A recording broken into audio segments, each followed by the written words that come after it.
Welcome to the No Quit Living podcast. Our primary objective is to motivate and inspire our listeners to never quit. The reality of life is simple. We all fall. We all fail.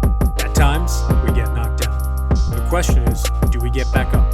Are we stronger? Are we better prepared to attain the maximum of our potential?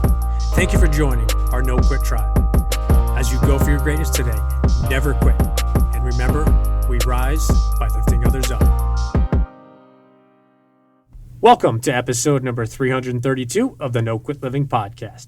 I'm your host, Christopher J. Worth, and today's theme of the day is under construction. Our quote of the day comes to us from Lily Tomlin. The road to success is always under construction.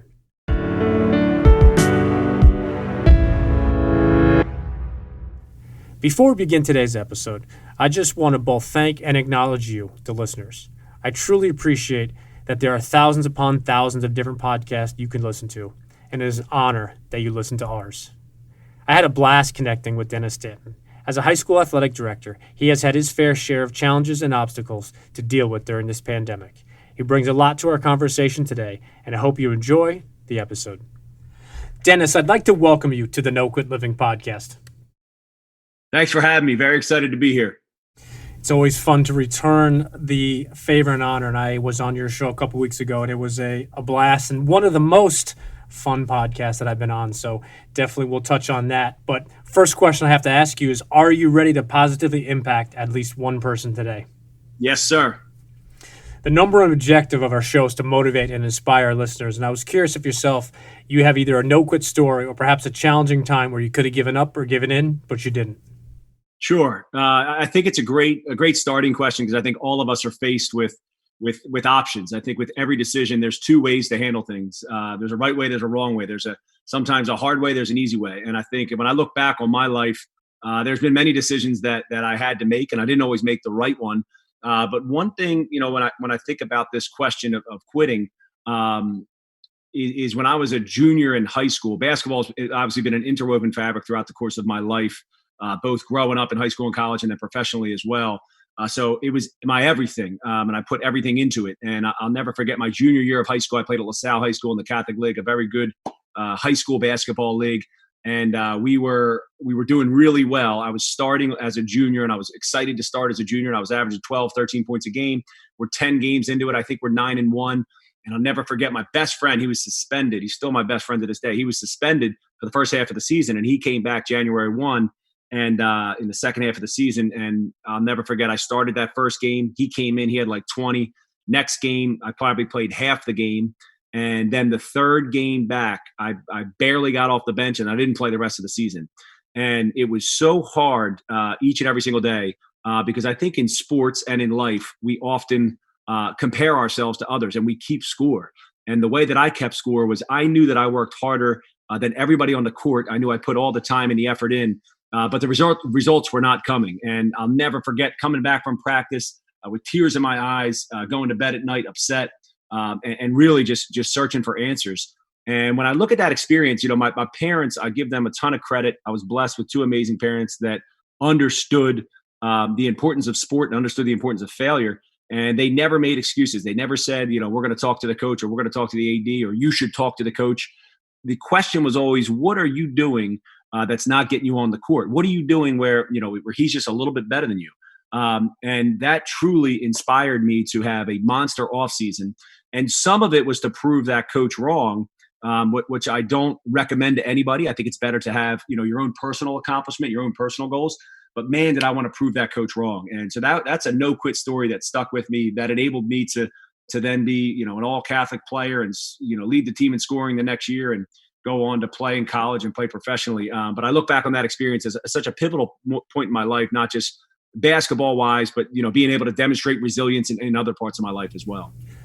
There's so much within that answer, and I appreciate you sharing as you did. And one thing I want to just pick your brain on for a second, and you shared is, the results were not coming, and putting in the work before, after practice, during practice. So what was it, or what have you learned, or what do you think it kept you from giving up in the perspective of when the results are not coming and you're putting the time and it's not happening, that's where I feel most people quit and they say, well, I've done it. I put the work, I put the extra work and I'm just going to give up. Was it one thing, or was there one person, or was it just something you think that you have internally? Yeah, I think it's a couple different things, and it's obviously you talk about internally. I mean, we obviously have intrinsic motivation and extrinsic motivation. I truly believe that the intrinsic motivation is really what drives success, and it drives growth, both in athletics, but also interpersonally and business wise as well. So from an intrinsic standpoint, like I had something inside of me where, even though I was keeping score with my work ethic and the process that I was putting in, there was something inside of me that knew that there was something bigger. And I remember working out, whether it was before practice, after practice, during that season, and then certainly in the off season, I kept saying to myself, there's got to be something bigger than this. And even when I was in college and I was all conference and scoring a ton of points a game, I kept thinking there's probably something more to this than just this college experience. And then I was blessed to play in some of the higher levels in Europe. So I think intrinsically I had something inside of me that said, I put so much work in, there's got to be something a little bit more.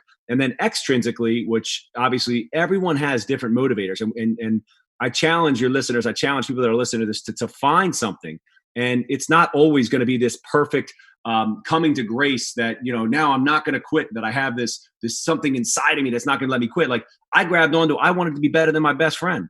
My brother was on the team. He was a senior. I wanted to be better than my brother. My brother was smarter than me, better looking than me, everything.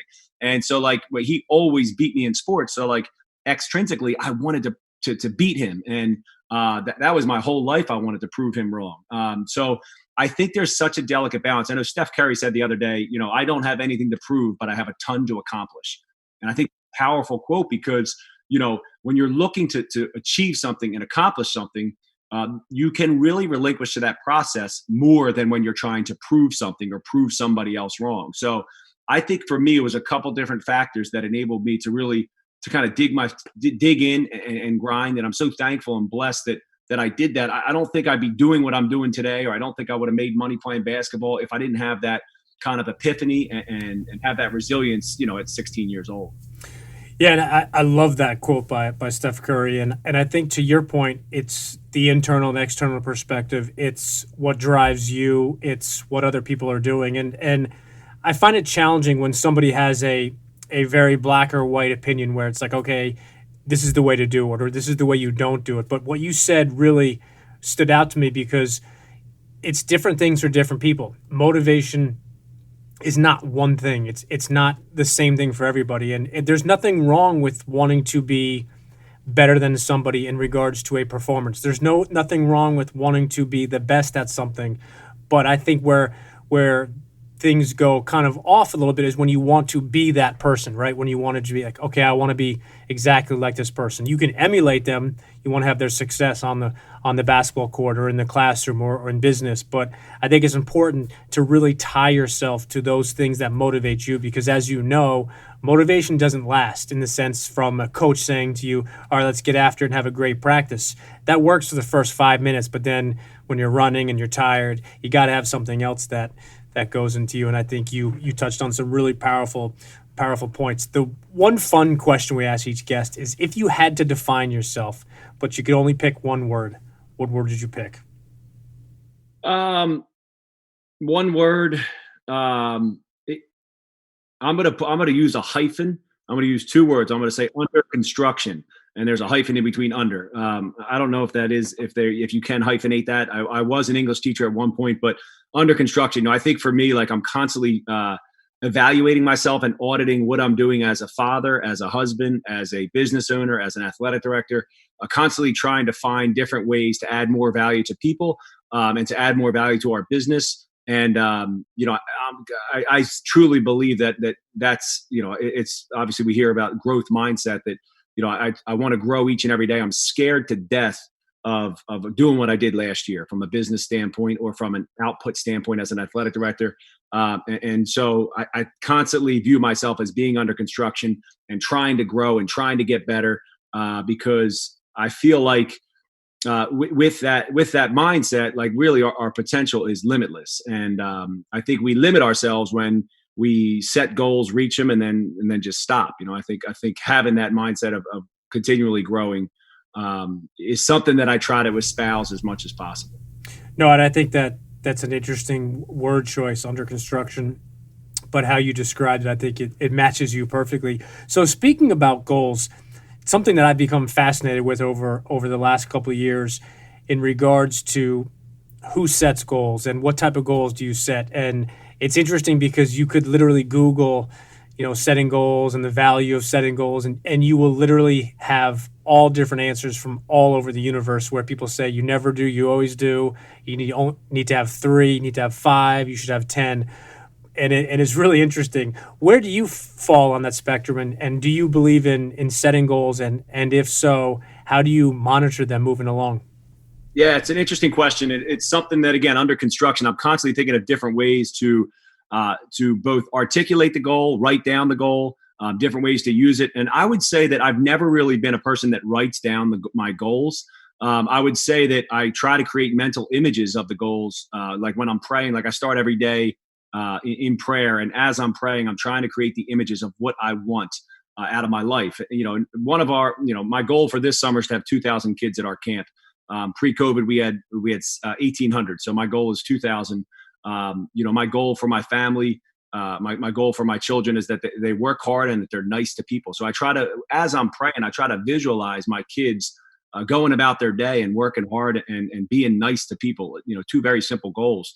I try to visualize my wife and I's relationship growing each and every single day, and us figuring out how to be, the best partner for each other. So I've never really written down goals in my life, but I've tried to create mental images and visualize as I'm praying, or as I'm driving in the car or whatever it might be. But listening to your podcast and listening to other podcasts, I think writing it down is important. And as much as I've heard that, full transparency, I haven't written any down, but I try to create these mental images and manifest those thoughts and manifest those actions and put them out into the universe. But also have something behind it, like have them be achievable and reachable. And so that's kind of something that has worked for me. And it's incredible, like having that faith-based element to the goals. I think it has worked well for me. The value in that question is not from a right or wrong perspective. It's not do this or don't do that. But I have to just honor you, because the way you answered that question is absolutely perfect, and it's spot on because it's what works for you. And that's one of my goals with this podcast, is to ask some of those open-ended questions and to have our listeners think. And some of the most unbelievably successful people from all walks of life that I follow, that I read, they talk about finding what works for them. And yes, they take many lessons and tweaks and different variations from other people, but they ultimately find what works for them. And I think for you, clearly you've been successful on and off the basketball court with your personal life as well as with your professional career. And I think that's the beauty of how you described it, is because it's about the visualization perspective. And maybe for me, I can't visualize it. Maybe I get confused. I don't follow up. So I have to write them down. But the main thing is that you do one thing that works for you. And for you, it's clearly visualization. Need to backtrack because you beat me to the punch in the morning routine question. But you have to ask, you touched on the prayer perspective. What else goes into your morning routine? Yeah, and this is something that, like you said, I think is for me, it's ever changing. But each and every single morning, I wake up and before I do anything work wise or pick up the phone, I look out our window. We just recently moved. We built a house in Thanksgiving. Over Thanksgiving, we finally moved into our house, and we didn't really know this, but where our bedroom window is, it pretty much is like this open canvas of sky, and it's just amazing when we wake up. So I wake up and I pray in the morning. As I say my prayers, I'm visualizing. And then right after that, I jump on the Peloton and I do a 15-minute exercise, 15-minute bike workout. As I'm doing that, I'm not following, no disrespect to Peloton, but I'm not following the class. I'm usually listening to a No Quit podcast or Lewis Howes podcast, and just trying to feed the mind while I'm doing that. And then I do a 10-minute strength training workout. And then I start my day. I wrestle 3 kids to get them ready, to get them going to school. I have 2 daughters, 7 and 5, and a son who's 3. So It's like a 2-minute drill trying to get them out of the house in the morning. But my wife and I always challenge each other. Like the earlier we wake up, we just feel like the better the day is. It sets the stage for the day. And we're getting to the place now where like our kids are sleeping through the night. So it's a lot easier to wake up earlier. It's easier to go to bed at a reasonable hour. But I always feel like I need to get that sweat in. I got to feed my mind with something. I got to thank God for what he's done in my life and visualize things for the future as I'm praying. I love how you answered that question when you started. You said it's ever changing, and I have to honestly say, I asked that question for many reasons. Some of them are selfish because I love to dissect what works for other people, but the ever changing perspective on that is just so powerful, because when you're 20 versus 30, with or without kids, not married, entrepreneur, there's all these different things that change in your life, and you shouldn't have the same routine when you're 20 as you do when you're 45 with 1 or 2 or 3 kids. And I think so many people have shared their little nuances of how they do this or how they do that. And I think you touched on some really, really powerful things. So I appreciate that. And I know it's coming because we always ask each guest, but have to ask you if you're reading anything currently, or perhaps you've read something recently that you'd like to recommend to our listeners. I'm reading U Squared, and I started it last night. I'm not a fast reader. I'm a very slow reader, but I will be done tonight. It's a very short book. Pritchard is the author. U Squared. It basically talks about taking risks and making big leaps in your life. So I don't know if you've read it before. I don't even know where. My wife and I were listening to something. We were listening to, I think it was a Lewis Howes podcast. We were driving in the car, and I remember this gentleman had recommended this book, U Squared, because we started getting involved with like quantum leaps, and basically in quantum, you're manifesting, you're putting something in the universe and you're visualizing that it's going to happen. So we started studying that a little bit, and this was one of the books that they recommended. Very simplistic book right now. I'm about halfway through. I don't know if I'd recommend it just yet, but that's what we're reading right now. And for me, I'm such a person that oftentimes I struggle with risk, and I struggle with taking those leaps, those massive leaps, specifically with scaling my business. So it's been good for me to try to challenge me a little bit, to try to get outside of my comfort zone in order for the business to grow and things like that. So I'm excited to kind of get through it and see how it goes. Yeah, no, I've not heard of that. So I will wait to hear whether it gets the official Dennis recommendation or not. As a high school athletic director, I wanted to ask you candidly, what has been the most difficult or challenging perspective, or kind of just what you've been going through over the last year, if you wouldn't mind sharing with our listeners? Yeah, I think the biggest challenge is obviously the discrepancy, or rather the disparity in how the virus is handled per school, per region, per county. That is the hardest thing, because obviously we are getting, we get guidance from Dr. Fauci, and then we get guidance from the Pennsylvania Department of Health, but then you get guidance from the Montgomery County Department of Health, which is comprised of 15 high schools. I can hit a sand wedge to the Bucks County Department of Health, and their guidance is a lot different with respect to sports per se. Like with respect to like right now, we have a conference that has 24 schools in it. We're about middle of the way we're bigger, but middle of the way. We have 2,400 students, but we have schools that have 4,000 students, 4,600 students. And so like half of the schools do not need to wear a mask when they play sports. The other half of schools need to wear masks when they play sports. So I think the disparity in the way that the processes are being handled, I think has been the biggest challenge. But I think just being a former athlete and really preaching growth mindset, like when things like this happen, like there's a sense of excitement that I get, like we're going to do this, and we're going to find a way to do this, and we're going to find a way to do it in a safe way. And we've been very blessed. Southern Area High School, specifically Southern Area School District, our superintendent, Frank Gallagher, has driven us to really promote sports in a safe way. And we've been playing sports since July 6th, and we've screened over 21,000 athletes. So 21,000 athletes have been to a practice, game, workout since July 6th with, when I say screen, we screen them for symptoms, not COVID-19, but we screen them for symptoms. So we've been really lucky. We've played 75% of our normal schedule as far as games go. We've wore masks the entire time. We're just segue into potential to not wearing masks in the spring for outdoor sports. We are wearing them for indoor volleyball this spring. But I think that biggest challenge has just been the disparity in the way the virus has been handled. We've been super lucky to be in-person schooling since the third week of September. We had 2,200 kids, 200 kids online and 2,200 kids in school.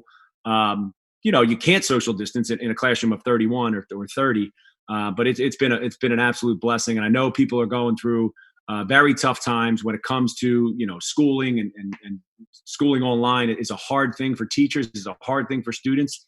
And I think what people forget about, it's a hard thing for parents as well. So I pray that this comes to an end. I think there's some light at the end of the tunnel with respect to the vaccines and how those are being deployed. But my prayer is that we can get through this and have some semblance of normalcy come September. I couldn't echo or agree with that more. And I appreciate your point of view, because obviously you are literally, figuratively in the trenches with the athletes and with your school. And I'm glad you shared that, because I think one thing that you and I connected with before we actually interviewed on each other's shows was the importance of just this one size does not fit all, but the other idea of focusing on the negative. And I'm not in any way, shape, or form saying or believing that COVID's not real and it's not out there. It 100% is. But I think all we hear about is the negative, the horrible stories. And you just shared how your school has been doing this and your teams have played 75% of their games. And I think some of those things need to be shared as opposed to just only the negative. So I appreciate you touching on that. Switching lanes for a second, wanted to ask if you wouldn't mind just telling our listeners a little bit about your podcast and where they can find that. Yeah, so Shoot to Make podcast. You can find it on all platforms, Anchor, Apple, Spotify, iTunes. Shoot to Make podcast. It's basically we provide a platform for which started as coaches and players, but now we've had different business leaders and coaches and authors come on our podcast and basically talk about their journeys, their basketball journeys, their coaching journeys, their life journeys. Shoot to Make podcast. You could pretty much find it anywhere. That's awesome. And I think it's interesting how your podcast started a certain way and it's kind of morphed. My podcast started a certain way and it's kind of morphed. And I think that's the beauty of podcasting is things tend to change, not only just what you like, but also what your listeners like. And obviously you check downloads and all those things. Jim Rohn has a favorite quote: "You are the average of the 5 people you spend the most time with." If I could grant you dinner with any 5 people, dead or alive, that you could level up with, who would you pick? Now, again, I've listened to a lot of your podcasts, so I got a little prep. So I would pick Jesus, Albert Einstein, Elvis Presley, John Wooden, and I talked about under construction. I would pick like my 85-year-old self to sit down and see what all the mistakes I made and hopefully a couple successes along the way. But those are the 5 people I would pick. I'm smiling not from a humoristic perspective of that, but just because when somebody shares somebody that's never been mentioned, Elvis has not been one of the 5, so that's an interesting one. But I love how you said the 85-year-old version of yourself, because I think that would be fascinating to have that conversation with that person now. So you could be like, all right, what can I do and how can I change things between? It's kind of like the Back to the Future 1 and 2, how you have the future and then going back. Obviously, that's awesome that you touched on that. So there's been so much going out there. We obviously touched on some of the negativity, but wanted to ask during these challenging times if there's 1 or 2 people that put out uplifting content on social media that maybe you'd like to recommend to our listeners. I'm a huge fan of Lewis Howes, the School of Greatness. I think he does a great job, similar to you. Like he has great guests, but he also, everything is about positivity. Everything is about controlling the things that you can control. So I would definitely recommend Lewis Howes, the School of Greatness. I also have been a fan of Jay Shetty. Jay Shetty is the monk mindset. For me, Jay Shetty enlightens me on really trying to figure out how to not control, but embrace your emotions. I think that every day we have all these emotions and all, negative, positive coming at us. And I would love to figure out how to kind of master that internal element, because nobody's immune from it. No one's immune from greed, from selfishness, from worry, from anxiety. Like, I would love to get in a better place to try and control those emotions, especially anxiety and stress. Like, where I'm a worrier. Like, I always want things to go a certain way. So I'm constantly thinking about ways where I can kind of stop those thoughts and manufacture them in different ways. If you find that magic sauce, please pass that over. I will definitely pay you handsomely for it. But no, all jokes aside, is that's the beauty of this whole self-development, personal development, whatever you want to call it. And I appreciate you touching on some of those people.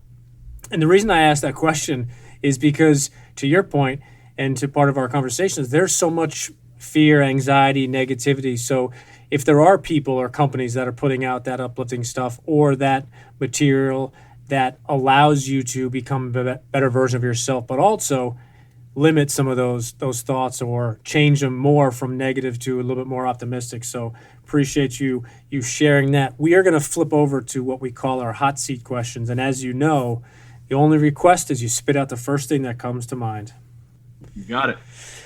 You have one last meal. You can pick absolutely anything. What do you pick? Cheesesteak. Favorite smell? Buffalo wings. You can't say basketball. What is your second favorite sport? Golf. Do you have an all-time favorite team? I don't. Favorite movie? Good Will Hunting. Oh, you like apple? You like apples? I got a number. How do you like them apples? Do you have an all-time favorite author? Say Malcolm Gladwell. What's the favorite app you have on your phone? Facebook. You said it with such a disappointing look on your face. I'm not happy about it. What is the background picture on your phone? Nothing. Just whatever the iPhone gave me. What is, or do you have an all-time favorite book? All-time favorite book? To Kill a Mockingbird. And do you have an all-time favorite quote? The way you do anything should be the way you do everything. That is one of my favorite quotes. I think there's another spin-off is how you do anything is how you do everything. Yep. So for our listeners that want to follow you, find out more about you, what's the best way for them to do so, both with either podcasts on social media, but also with your company? Yeah, so social media, we're at Every Level B-Ball on Instagram. Every Level B-Ball. Our website is everylevelbasketball.com. And then every other platform, just Dennis Stanton. And the last question is the same question we ask everybody, is if you have any parting words you'd like to leave with our listeners today. Yeah, I would say continue to soak in this podcast. I think when I listen to Chris's podcast, I always feel good.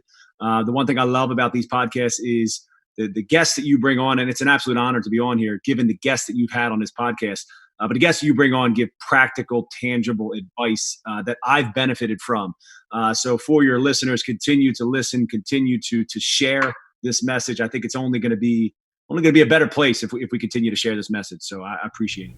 I appreciate you, and when I get a chance to do a home and home with the guest, I think it's interesting because it's fun to be on both sides of the mic per se. So I truly appreciate your time. I definitely recommend our listeners to follow you and definitely check out Dennis on social media, on Instagram. He puts out some really, really good stuff. So thank you, my man. And I know that you and I will speak again soon.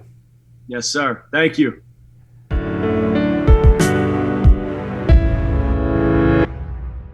Thank you for listening to episode number 332. I really liked how Dennis spoke about being under construction. The way he described visualizing his goals really made sense. I know many people look at goals from different perspectives, but I appreciate how Dennis touched upon both the visualization and manifestation approach he takes towards his goals. Dennis mentioned the concept of a growth mindset 2 or 3 different times. So as we end today's episode, I would like to challenge our listeners to continue to work on your growth mindset. Don't ignore or acknowledge the growth and success that you've had, but make sure you keep growing. And remember, we rise by lifting others up. And lastly, to our listeners, thank you. We truly appreciate your time, and we hope our episodes inspire you to keep on attacking life and never giving up. To quote Dr. Norman Vincent Peale, it's always too early to quit.